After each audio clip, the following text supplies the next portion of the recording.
dia bergerak, jadi dia sering mengganggu orang-orang yang pincang di kiri kanan jalannya, itu tetap semua. Lumazan. Nah, suatu ketika ada orang buta, itu lewat di depan mereka, di tengah pasar. Orang buta tak jalan, namanya anak muda. Itu bukannya ditolong, malah dia itu sengaja kakinya ditaruh di depannya gini. Orangnya orang buta kan nggak lihat, jatuh, kepalanya bentur, kemudian mulutnya apa namanya, hidungnya terbentur, berdarah-darah. Dia tertawa, ya itu bukan tahu itu orang buta, orang cacat justru harus dikerjain, bukannya ditolak, dijatuhkan, sengaja jatuh dan ditertawakan. Ini sukanya menertawakan orang. Sama orang cacat dan sebagainya. Nah kemudian apa? Ini sanksi Allah di dunia seperti apa? Dia punya istri muda. Istri muda ini lagi hamil. Ya, ini cerita misalnya. Ketika hamil itu, ya dia namanya orang suami muda yang sedang jalan-jalan, dia sampai sini sama teman-temannya, orangnya malam, perginya pagi gitu, nggak kerja. Ketika istrinya ini hamil, dia nggak mengantarkan, itu di rumah sakit dan melahirkan. Ya, orang ini baru nyusul setelah istrinya melahirkan. Kata dokter, anaknya bermasalah. Kenapa? Nggak tahu. Pertama baik, lama-lama ternyata anaknya menjadi buta. Karena dia suka menjelek-jelekan, menggoda orang buta. Ternyata anaknya jadi buta. Al-jaza'u min jinsil amal.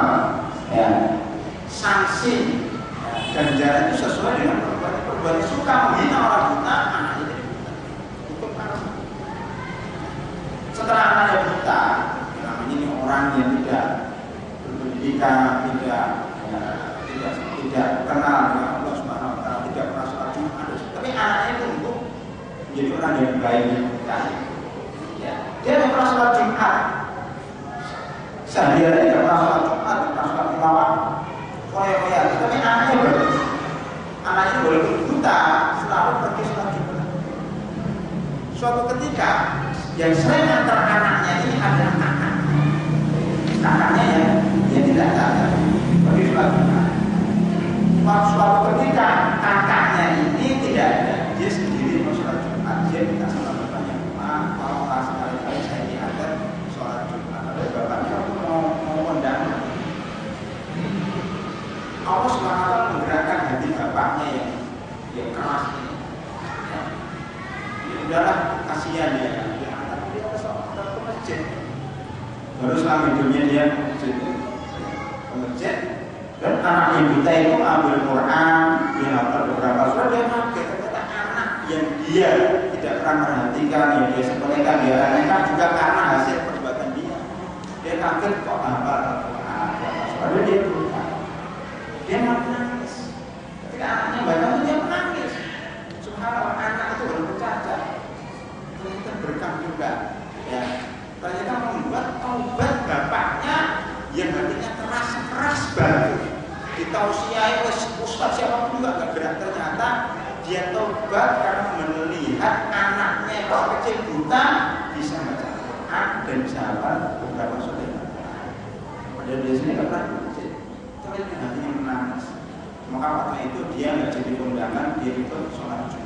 Jadi dia taubatan nasuha. Sekarang orang ini jadi dai terkenal dari Timur Tengah, dari masa ini. Tapi Allah SWT akhirnya memberikan taubat kepada dia menjadi dai yang sangat terkenal. Subhanallah ya. Tapi ya ini menunjukkan bahwa rumazah itu sangat berat akibatnya. Karena itu marilah kita bersama-sama bisa menghindari sifat seperti ini, sudah terhindar dari